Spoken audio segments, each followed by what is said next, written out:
પાલિતાણાના Vadia road પર લાગી વિકરાળ આગ. ફાયર વિભાગની ટીમ ઘટના સ્થળે પહોંચી.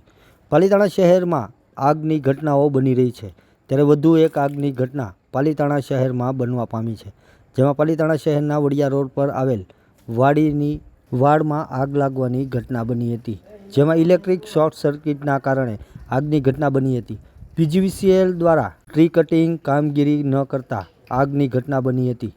ઘટનાને લઈને નગરસેવક કિરીટભાઈ સાગઠિયા દ્વારા તાત્કાલિક ફાયર વિભાગને જાણ કરવામાં આવી હતી અને ફાયર વિભાગ ઘટના સ્થળે દોડી ગઈ હતી અને પાણીનો મારો ચલાવી આગ પર કાબૂ મેળવ્યો હતો. આગમાં વાડીની વાડ બળીને ખાખ થઈ જવા પામી હતી. ઘટનાને લઈને રસ્તા પર ટ્રાફિક જામના દ્રશ્યો સર્જાયા હતા.